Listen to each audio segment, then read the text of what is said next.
The stars looked peaceful through the observation window. Captain Jake Morrison had been staring at them for the past hour, unable to sleep. 8 months into humanity's first deep space mission, and everything had gone smoothly.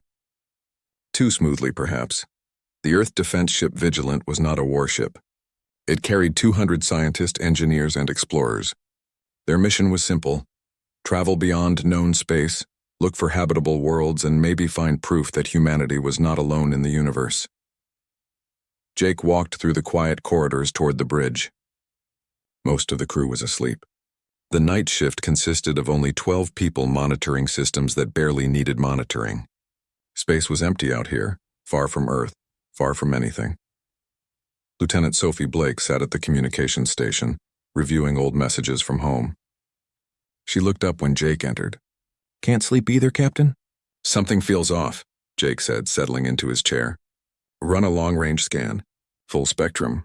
Sophie raised an eyebrow but complied. Her fingers danced across the console. Then she froze. "Captain, we have something. Big signature, 15 million kilometers and closing fast." Jake leaned forward. "How big?" 3 times our size. Maybe more." Sophie's voice remained calm, but her hands shook slightly. It just appeared out of nowhere.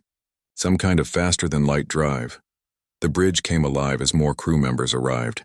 Commander Lisa Grant, Jake's second-in-command, took her station without a word. She pulled up the tactical display and studied the approaching vessel. "It's slowing down," Lisa said, "matching our speed. They want to talk." Jake took a deep breath. This was it. First contact with an alien species. Every simulation, every training session had prepared them for this moment. But now that it was happening, his mouth felt dry. "Open a channel. All frequencies," Jake ordered. The main screen flickered. An alien face appeared. The creature had 4 eyes arranged in a square pattern, skin that looked like rough stone, and a mouthful of sharp teeth. It spoke in a language that sounded like grinding metal. The translation software worked for several seconds. Then words appeared on the screen while a synthesized voice spoke them aloud. "Primitive vessel, you have entered territory claimed by the Zelkari Empire. By ancient law and right of conquest, all species in this region must submit to our authority. You will provide coordinates to your homeworld. You will prepare your species for annexation. You will obey. Resistance is forbidden. Defiance means death." The bridge fell silent. Jake looked at Lisa. She shook her head slightly, her expression hard. They both knew they had no authority to surrender humanity to an alien empire. Even if they did have that authority, neither of them would use it. "Compose a response," Jake said quietly. "Tell them we come in peace. Tell them we're explorers, not conquerors. And tell them Earth does not submit to threats." Sophie hesitated. "Captain, are you sure?"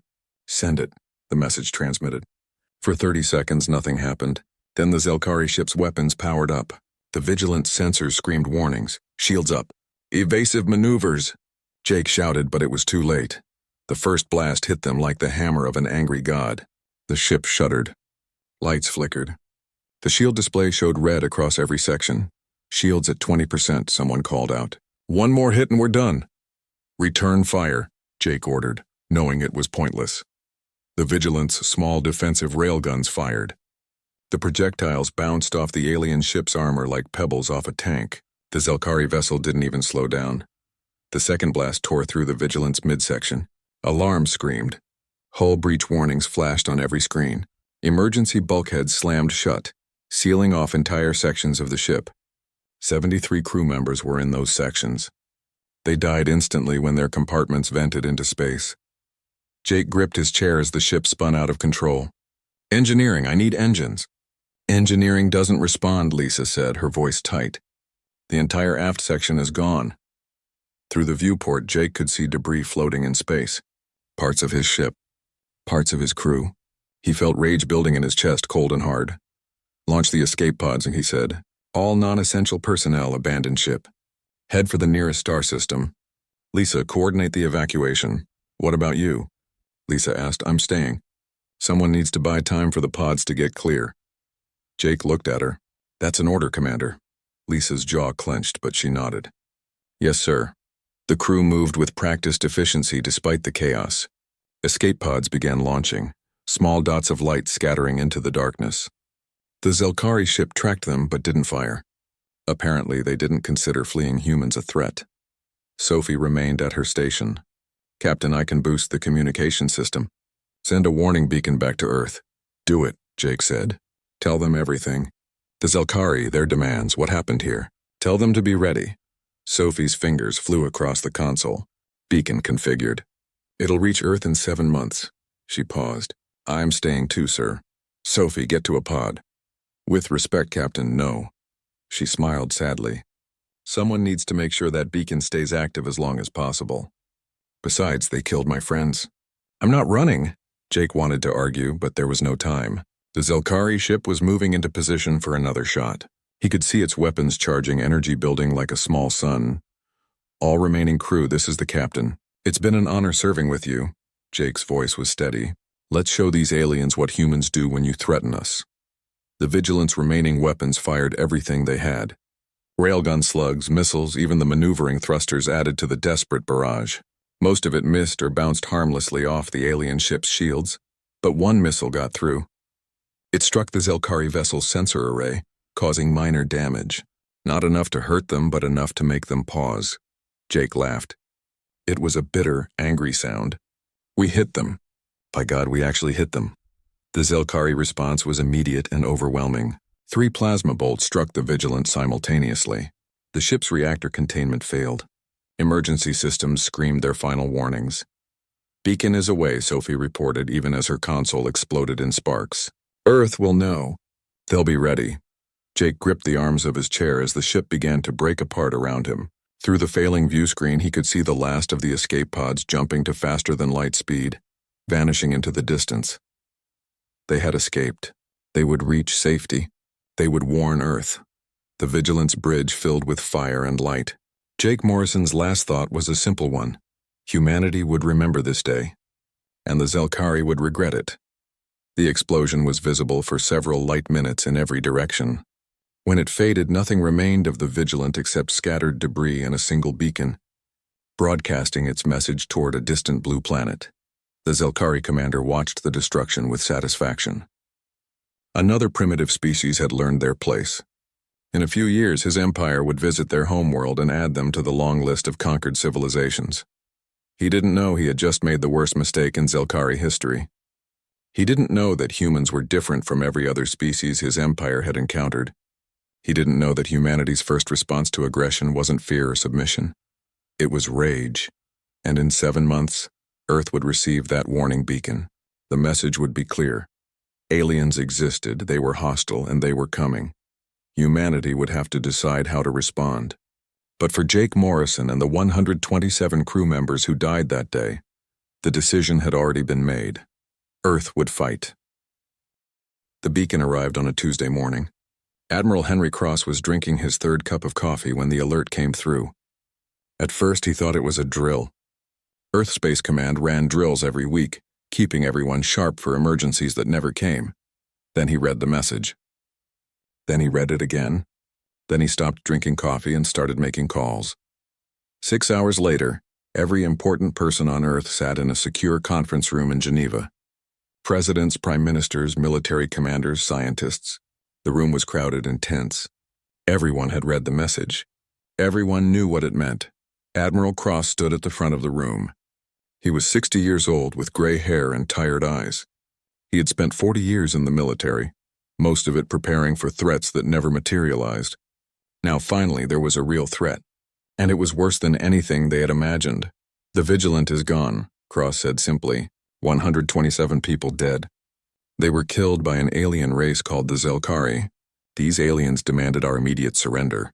When Captain Morrison refused, they destroyed his ship. President Karen Mitchell spoke first. How long do we have? The Zelkari are roughly 800 light years away. Based on the speed of their ship, we estimate 2 years before they reach Earth. Maybe less if they decide we're a priority.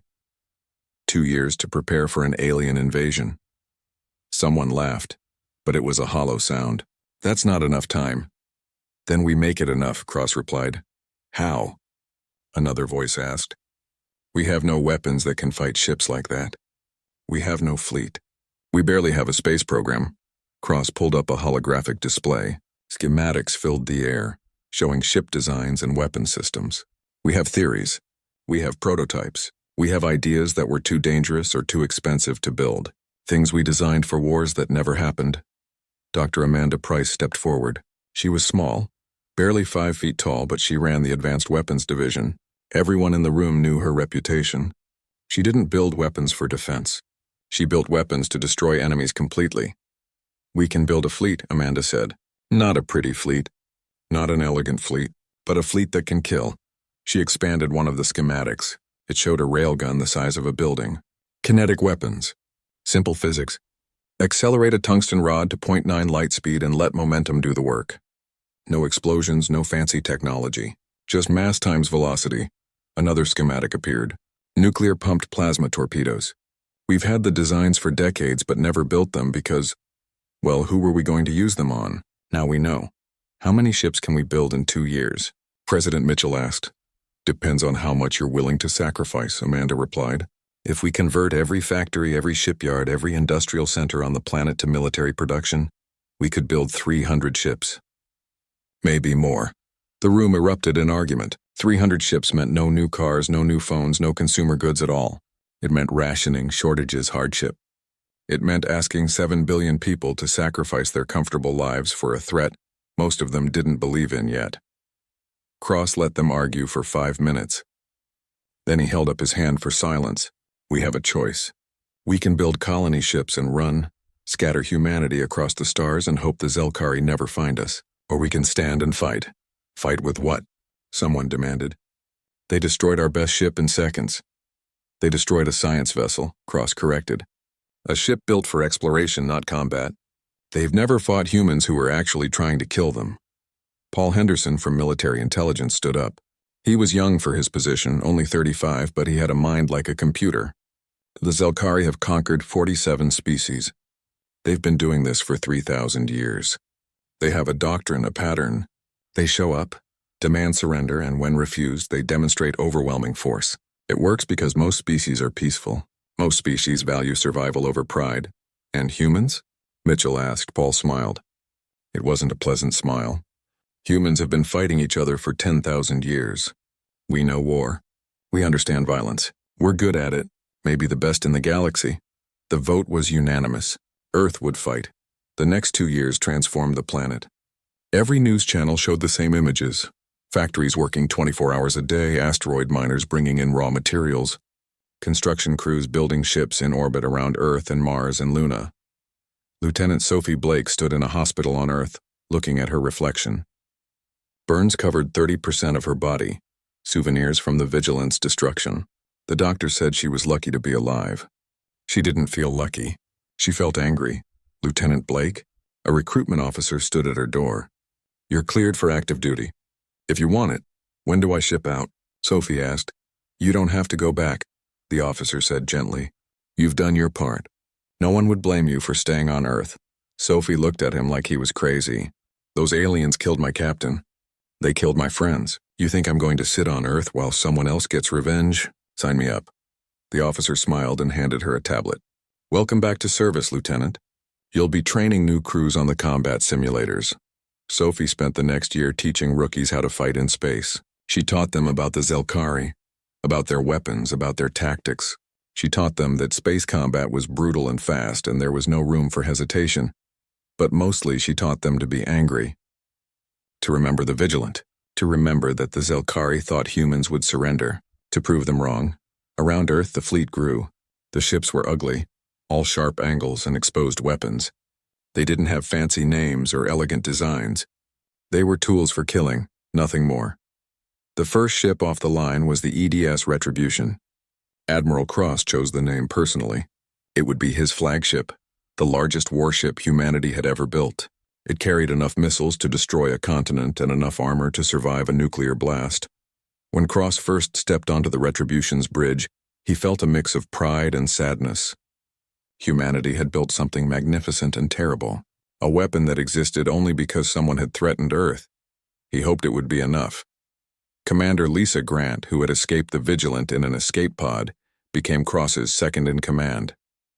She had nightmares about the battle, about watching her friends die, but she channeled that trauma into focus. She knew the Zelkari better than almost anyone alive. She knew their weaknesses. They rely on shields and armor, Lisa explained to Cross during a strategy meeting. They're used to fighting species that use energy weapons. But we're using kinetic weapons. Physics doesn't care about shields. A tungsten rod at relativistic speed will punch through anything. What if their armor is too thick? Cross asked. Lisa smiled. Then we use more rods. As the 2-year deadline approached, Earth's fleet gathered at Mars. 300 ships, over 200,000 crew members. Some were veterans like Sophie and Lisa. Most were rookies who had never seen combat. All of them were ready to fight. The Zelkari Armada appeared on sensors 2 weeks before the deadline. 800 ships, each one a veteran of countless battles. They entered the solar system expecting to find a primitive civilization ready to surrender. Instead, they found a fleet waiting at Mars orbit. Admiral Cross sat in his command chair on the Retribution, watching the alien ships approach. His hands were steady. His mind was clear. He had spent 2 years preparing for this moment. Open a channel to the Zelkari flagship, Cross ordered. The alien commander appeared on screen. He looked confused, as if he couldn't believe humans had built a fleet. Zelkari fleet. This is Admiral Henry Cross of the United Earth Defense Force, Cross said slowly, making sure the translation software captured every word. You came to our system. You killed our people. You declared war on humanity. We're here to return the favor. No surrender, no mercy, no second chances. He cut the transmission before the alien could respond. Then he turned to his crew. All ships, battle stations. Let's show them what happens when you threaten Earth. The bridge erupted in controlled chaos as officers took their positions. Weapons armed, shields powered up, engines ready. Cross leaned back in his chair and smiled. The Zelkari thought they were facing another peaceful species ready to submit. They were about to learn the truth. They had just declared war on the galaxy's deadliest species, and that species was very, very angry. High Admiral Zelkor stood on the bridge of his flagship, the Eternal Glory, and felt something strange. It took him a moment to recognize the feeling. Confusion. He had been conquering primitive species for 40 years and had never felt confused before. The humans had built a fleet. A real fleet. 300 ships arranged in defensive formations around the Red Planet. Their weapons were powered up. Their shields were active. They looked ready to fight. Impossible, Zelkor muttered. The report said they were primitives, barely capable of reaching their own moon. His second-in-command, a younger officer named Vekran, studied the tactical display.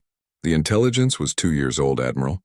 They've been busy, Zelkor studied the human ships. They were crude compared to Zelkari vessels. No elegant curves, no artistic design. Just boxes covered in weapons, ugly, brutish. But there were 300 of them. It doesn't matter, Zelkor decided. We have 800 ships. We have experience. We have conquered 47 species. These humans will break like all the others. The human flagship was hailing them. Zelkor accepted the transmission. A human face appeared on the screen, old with gray hair and cold eyes. He introduced himself as Admiral Cross. You killed our people, Cross said. You declared war on humanity. We're here to return the favor. No surrender. No mercy, Zelkor cut the transmission. The arrogance of these primitives was insulting. Forward divisions engage at will. Standard encirclement pattern. Show them what happens when they resist the Empire. 200 Zelkari ships accelerated toward the human fleet. It was overwhelming force, the same tactic that had worked on every species they had encountered. Hit the center hard, then circle around and crush them from all sides. The human fleet didn't meet them head-on like Zelkor expected. Instead, 3 small groups of 20 ships each broke formation and accelerated at incredible speed. They were moving fast, faster than any ship Zelkor had seen. Their trajectory was strange, almost suicidal, passing within kilometers of the Zelkari formation. What are they doing? Vekran asked. Then the kinetic weapons deployed. Thousands of metal rods launched from the human ships. They were simple weapons, just tungsten cylinders. But they were moving at 0.9 light speed. At that velocity, they didn't need explosives. Pure kinetic energy was enough. The first Zelkari ship died instantly. A rod punched through its shields like they weren't there, through its armor like paper and out the other side. The ship's reactor went critical. The explosion was visible across the entire battlefield. Then another ship died. Then another. Then 10 more. Then 30 evasive maneuvers. Zelkor shouted, but it was too late. The human attack wings had already passed through the formation and were looping back for another run. 47 Zelkari ships destroyed in the first minute of combat. The main human fleet opened fire. Their railguns had incredible range, firing from distances where Zelkari plasma cannons were useless. Solid projectiles hammered into shields and armor, not fancy or elegant, just brutal and effective. Lieutenant Sophie Blake commanded the EDS Vengeance, a fast attack cruiser built for close combat. Her ship and 11 others dove into the chaos like sharks hunting prey. Their target was the Zelkari command ships, the ones coordinating the attack. "All weapons fire," Sophie ordered calmly. Nuclear-pumped plasma torpedoes streaked toward their targets. The Zelkari shields were designed to stop energy weapons and deflect kinetic impacts. But these torpedoes worked differently. They created a plasma jet hot enough to melt through anything. 5 Zelkari command ships disappeared in balls of fire. "New targets," Sophie said, her voice cold. "Keep firing until we run out of ammunition or targets. Preferably targets." The battle raged across Mars' orbit. The Zelkari had numbers and experience. The humans had fury and weapons designed for maximum destruction. Every human ship that died took Zelkari vessels with it. Commander Lisa Grant stood at the tactical station on the Retribution, watching the battle unfold. She had spent 2 years preparing for this moment. She knew the Zelkari tactics. She knew their weaknesses. "Their command structure is breaking down," Lisa reported to Admiral Cross. "They're not used to losing ships. They're panicking," Cross nodded. "Good. All ships focus fire on their command vessels. Cut off the head and the body dies." The human fleet concentrated their attack. Kinetic weapons and plasma torpedoes tore through the Zelkari command ships. Without coordination, the alien fleet began making mistakes. Ships collided with each other. Fire patterns overlapped. Discipline broke down.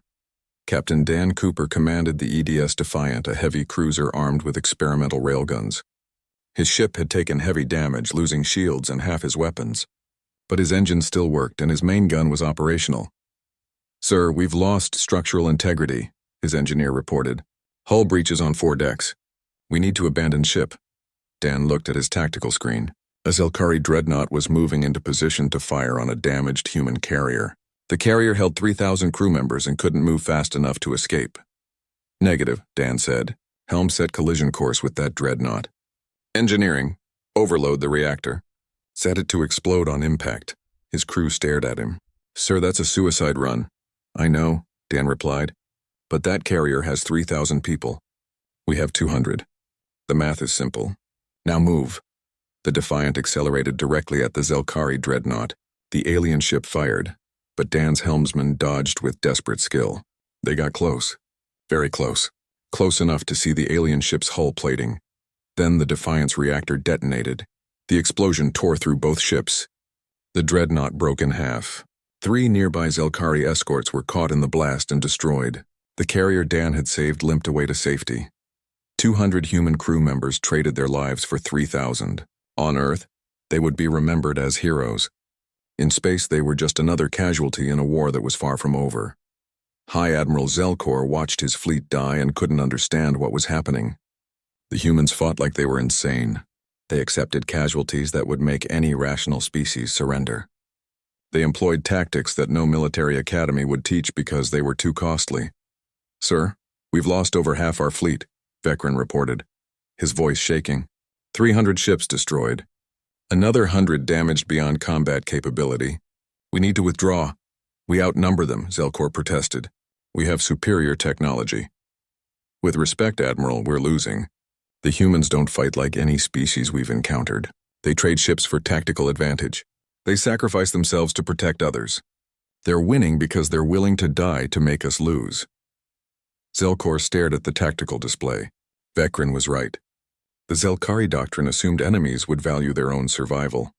But humans seemed to value victory more than life itself. "Order a fighting retreat," Zelkor said quietly. "Fall back to Jupiter, regroup. We need to report this to the High Council." The Zelkari fleet began to withdraw. But the humans weren't done. Admiral Cross ordered pursuit. The human ships chased the retreating aliens across the solar system, hitting them again and again. Captain Sophie Blake's ship was out of torpedoes but still had railgun ammunition. She positioned the Vengeance to intercept fleeing Zelkari vessels, firing until her guns overheated. 3 more alien ships died before they could escape. The battle raged for 8 hours. When it finally ended near Jupiter's orbit, the Zelkari fleet had been reduced to 200 ships. They jumped to faster-than-light speed and fled the solar system, leaving behind burning wrecks and the bodies of hundreds of thousands. The human fleet had lost 83 ships. 42,000 crew members dead. But they had won. Earth was safe. Admiral Cross sat in his command chair, staring at casualty reports. 42,000 dead, more than a quarter of his fleet destroyed. Victory, but at a terrible cost. Admiral, we're receiving transmissions from Earth, the communications officer reported. They're celebrating, calling it the greatest military victory in human history. Cross didn't feel like celebrating.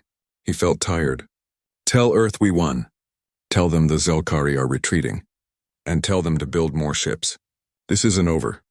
Commander Lisa Grant approached him. Sir, intelligence suggests the Zelkari Empire has dozens of fleets. This was just one of them. If they come back with more ships, then we'll fight again, Cross interrupted. And we'll keep fighting until they learn to leave us alone. That's what humans do. We fight. Across the solar system, repair crews began recovering survivors and salvaging what they could from damaged ships. Medical teams worked around the clock treating wounded. Engineers assessed damage and planned repairs.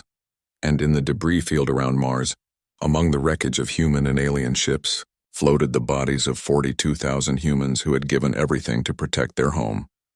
They would be remembered. Their sacrifice would not be forgotten.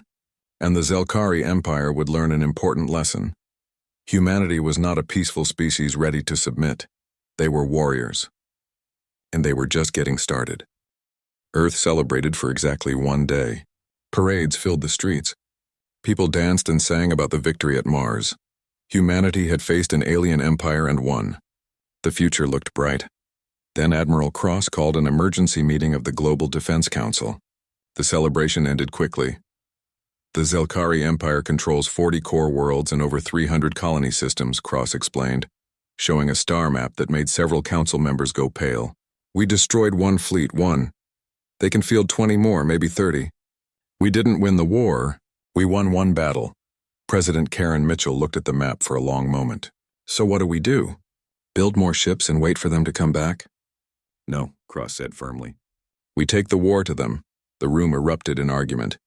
Taking the war to an empire that spanned hundreds of star systems seemed insane. Humanity barely had enough ships to defend Earth, much less attack alien territory. Dr. Amanda Price silenced the argument by dropping a data pad on the conference table. The sound was sharp in the quiet room. We captured several Zelkari ships at Mars, intact vessels with functioning faster-than-light drives. I've had my team studying them for the past month. We can reverse engineer their technology. How long? Cross asked. 6 months to retrofit our existing ships, maybe 3 months if we focus all our resources on it. Amanda pulled up technical diagrams. Their FTL drives are different from our prototypes. More efficient. We can match their speed, maybe exceed it. Paul Henderson from Military Intelligence stepped forward. He looked tired, like he hadn't slept in days. If we can match their speed, we can strike anywhere. The Zelkari won't know where we'll hit next. They'll have to defend everything, which means they defend nothing well. You're talking about guerrilla warfare, someone said. Against an empire? Exactly, Paul replied. We can't match their numbers, but we can make them afraid. Hit their colonies, their shipyards, their supply lines. Make them defend 1,000 targets instead of attacking one. The vote wasn't unanimous this time, but it passed. Earth would go on the offensive. Lieutenant Sophie Blake volunteered immediately. She had spent 2 years teaching others to fight and 8 hours at Mars proving she remembered how. Now she wanted to take the fight to the Zelkari homeworld if possible. She was given command of a fast attack squadron, 12 ships all equipped with the new FTL drives and packed with weapons. Her target was a Zelkari shipyard in orbit around a colony world called Tarak 4. Sophie studied intelligence reports for a week. The shipyard could build 15 dreadnoughts at a time. Destroying it would cripple Zelkari ship production for years. But it was also heavily defended with orbital platforms and patrol ships. We go in fast and hit hard, Sophie told her squadron commanders during the final briefing. Drop out of FTL, launch everything we have, then jump back before they can respond. Total time in system, 20 minutes maximum. Questions? Captain Pete Walker raised his hand. He commanded the EDS Striker, a missile cruiser. What if they have reinforcements nearby? Then we destroy what we can and get out, Sophie replied. The mission is the shipyard. Everything else is secondary. Remember, they killed the vigilant crew. They started this war. We're just finishing it. The squadron jumped to FTL 3 days later. The journey took 6 hours, which felt strange after spending months in slower-than-light travel. Sophie watched stars streak past on the view screen and thought about Jake Morrison, her captain who had died to buy time for escape pods to get clear. We're approaching Tarek 4, the helmsman reported. Dropping to normal space in 3, 2, 1. The squadron emerged in orbit of a green and blue planet. The shipyard hung above it like a massive metal spider, arms reaching out in every direction. Half-completed ships floated in construction bays. Supply shuttles moved between the planet and station. All ships fire at will, Sophie ordered. 12 human ships unleashed everything. Kinetic kill vehicles streaked toward the shipyard at impossible speeds. Nuclear torpedoes followed, each one carrying enough destructive power to level a city. Railguns fired continuously, targeting specific weak points in the station's structure. The shipyard's shields held for approximately 5 seconds. Then they collapsed under the sustained barrage. Kinetic rods punched through the superstructure. Torpedoes vaporized construction bays. Half-finished ships exploded as their exposed reactors went critical. The Zelkari defenders scrambled to respond, but it was too late. By the time their patrol ships reached weapons range, the shipyard was already dying. Sophie's squadron had moved to secondary targets, destroying orbital defense platforms and fuel depots. 18 minutes, Sophie's tactical officer reported. We should leave soon. Sophie watched the shipyard break apart, huge sections tumbling toward the planet below. Months of work destroyed. Ships that would never be finished. A message sent loud and clear. Earth remembers. All ships jump to FTL, Sophie ordered. Mission accomplished. The squadron vanished, leaving behind burning wreckage and confused defenders. It was the first of many such raids. Over the next 6 months, human strike groups appeared across Zelkari space like ghosts. They hit fuel depots, communication relays, military academies, and supply convoys. Each raid was quick and brutal. Each raid sent the same message. Humanity was not afraid. Captain Nicole Sanders led a raid on a Zelkari communication hub. Commander Greg Patterson destroyed a fuel depot that supplied an entire sector. Lieutenant Ryan Cooper crippled a military training facility. The Zelkari Empire reeled. They had fought countless wars over 3,000 years, but always on their terms. They chose when to attack, where to attack, how many ships to bring. Now they were reactive, always defending, never knowing where humans would strike next. But the Zelkari were not stupid. They adapted. They fortified critical systems with more ships. They developed faster response times. They began predicting human targets and setting traps. Commander Lisa Grant led a strike group to a system intelligence suggested was lightly defended. The report said minimal patrols, no major military presence, just a small supply depot. The reports were wrong. Lisa's squadron dropped out of FTL and found 30 Zelkari ships waiting. It was a trap, carefully planned and perfectly executed. The alien ships opened fire before the humans could react. All ships evasive maneuvers, Lisa shouted. Return fire and prepare to jump. The battle was chaos. Lisa's ships were fast and well-armed, but they were outnumbered 3 to 1. 2 human ships died in the first minute. 3 more took critical damage and couldn't jump to FTL. We can't leave them, Lisa's second-in-command said. We have to, Lisa replied, hating herself for the words. If we stay, we all die. Jump now. 5 ships jumped to safety. 7 remained behind, either too damaged to escape or staying to cover the retreat. Lisa watched on her sensors as they fought to the last. The final ship detonated its reactor, taking 4 Zelkari vessels with it. 3,000 human crew members dead. It was the worst single loss since Mars. Lisa's ship jumped back to human space. She went directly to Admiral Cross and reported the disaster. She expected anger or blame. Instead, Cross just looked tired. It was a trap, Cross said. They're learning our tactics. Getting smarter. The war is escalating. What do we do? Lisa asked. Cross pulled up a star map showing dozens of systems. We keep fighting. We adapt, we learn. That's what humans do. We're good at war, Commander. Better than the Zelkari. We just need to prove it. Over the next 3 months, both sides escalated. The Zelkari sent hunter-killer groups to find human strike teams. Humans developed new tactics, hit targets the Zelkari thought were safe.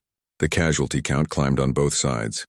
High Admiral Zelkor, commanding from his flagship, studied reports and tried to understand his enemy. The humans were relentless. They accepted casualties that would make any other species surrender. They fought with a fury that seemed irrational.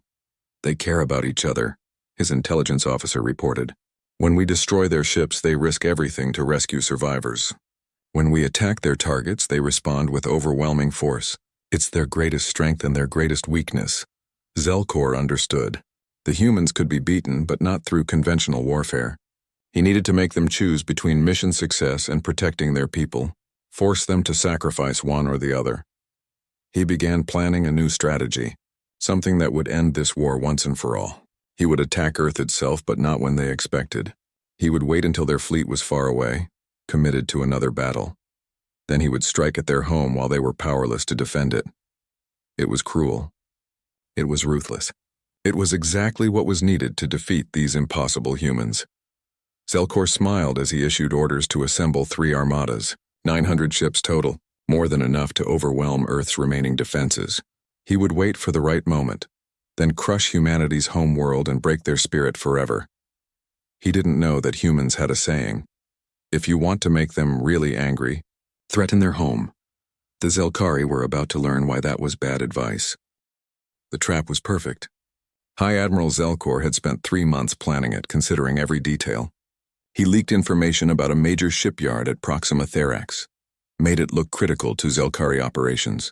When Earth's intelligence discovered it, they did exactly what he expected. They sent a large strike force to destroy it. Admiral Cross himself led the mission. Half of Earth's fleet, 150 ships, jumped to faster than light speed, heading for Proxima Therax. The journey would take 6 hours each way. 12 hours total that Earth's home system would be lightly defended. That was when Zelkor struck. 3 Zelkari armadas, 900 ships total, jumped into the solar system. They bypassed Mars completely and headed straight for Earth. The blue planet hung in space, beautiful and defenseless. Admiral Helen Carter commanded Earth's home fleet. She was 58 years old and had spent her entire career preparing for battles she hoped would never happen. Now one was happening, and she had only 100 ships to face 900. All ships battle stations. Helen ordered calmly. Form defensive perimeter at lunar orbit. And someone get me Admiral Cross. The message reached Cross 16 minutes later due to faster-than-light communication lag. Commander Lisa Grant watched his face go pale as he listened to the report. "It's a trap," Lisa said, "for both forces. We hit their shipyard, they hit Earth. Even if we turn back now, we won't arrive for 6 hours." Cross stared at the tactical display. The Proxima Therax shipyard was real and vulnerable. Destroying it would cripple Zelkari production for years. But Earth might fall before they could return. Lieutenant Sophie Blake stood beside him. She had lost friends, lost her captain, found purpose in this war. Now that purpose hung in the balance like a knife edge. "We have to go back," someone said. "No." Cross's voice was hard. "We complete the mission. Admiral Carter will hold Earth." The command center erupted in protest. People shouted. A few officers looked ready to mutiny. Cross let them yell for 10 seconds, then held up his hand for silence. "Carter has 100 ships and the entire orbital defense network," Cross explained. "She has ground-based railguns, satellite weapons, fortress stations. She's defending a fortified position. She can hold. Meanwhile, we destroy this shipyard and jump back at maximum speed. Trust our people to do their jobs." Lisa met his eyes. She understood the calculation. If they returned to Earth now, the shipyard survived. If they completed the mission, they might save Earth and cripple the Zelkari. It was a gamble with 7 billion lives as the stakes. "Execute the mission," Lisa said quietly. "Admiral Carter won't let us down." At Earth, Helen Carter watched the Zelkari fleet approach. 900 ships against her 100. The math was simple and terrible. But math didn't account for human stubbornness. "Activate all defense platforms," Helen ordered. "Power up ground stations. Every weapon we have, I want it ready to fire." Captain Ryan Cooper commanded the EDS Defiant II, named after the ship that had sacrificed itself at Mars. He positioned his cruiser at the front of the defensive line and waited. The Zelkari fleet opened fire at maximum range. Plasma bolts streaked through space like angry stars. The first bolts hit Earth's orbital defense network. Satellites exploded. Weapon platforms died, but they bought time. Precious seconds for the fleet to respond. All ships return fire, Helen ordered. Hold the line. The human fleet met the Zelkari head-on. It wasn't clever tactics or brilliant strategy. It was pure, desperate defense. Human ships fought like cornered animals, accepting damage that should have made them retreat, but staying in position anyway. Captain Nicole Sanders commanded a fast-attack cruiser. Her ship lost shields in the first minute, took a plasma bolt to the port side that killed 20 crew members. She kept fighting. Her railguns fired continuously until they overheated, then fired some more. "Captain, we need to fall back," her engineer shouted over the chaos. "Structural integrity is failing." "Negative," Nicole replied. "If we fall back, they get closer to Earth. We hold here." Her ship took another hit. Then another. Finally, her reactor went critical. Nicole ordered evacuation, waited until her crew was clear, then detonated the reactor manually. The explosion took out 2 Zelkari destroyers. The battle raged for hours. The Zelkari pushed through to Earth orbit, but every meter cost them ships. The orbital defense network fired until the weapons melted. Ground-based installations kept shooting even when plasma fire scorched the launch sites. Commander Pete Walker commanded the orbital Fortress Guardian station. It was massive, armed with enough weapons to fight 10 ships simultaneously. When 30 Zelkari vessels surrounded the station, Pete knew it was over. "All personnel evacuate," Pete ordered. "Get to the escape pods." His crew refused. They had families on Earth below, friends, homes. If the station fell, the Zelkari would reach the planet. So they stayed and fought. When the station's weapons ran dry, Pete armed the self-destruct. He waited until the Zelkari fleet was in optimal range, then broadcast one final message. "For Earth, for humanity, and for everyone we've lost." The station detonated. The explosion was visible from the planet's surface, a new sun in the sky that lasted 3 seconds. 40 Zelkari ships died instantly, 5,000 human defenders with them. Helen Carter watched her fleet die, 70 ships destroyed, 30,000 dead. The Zelkari had lost 300 ships but still had 600 remaining. They would break through. They would reach Earth. Then Admiral Cross arrived. At Proxima Therax, the human fleet had torn through the shipyard like a hurricane. Sophie Blake's ship led the final assault, diving into the station's reactor complex and launching every weapon. The shipyard exploded in a light visible for 3 star systems. "All ships, maximum speed to Earth," Cross ordered. "Push the FTL drives past safety limits. I don't care if we burn them out. We're going home." The fleet jumped to faster than light, traveling faster than they ever had before. Ship engineers watched their drives overheat and prayed they would hold. They did. Barely. Cross's fleet emerged in Earth orbit behind the Zelkari armada. The alien ships were exhausted, damaged, focused entirely on breaking through Earth's defenses.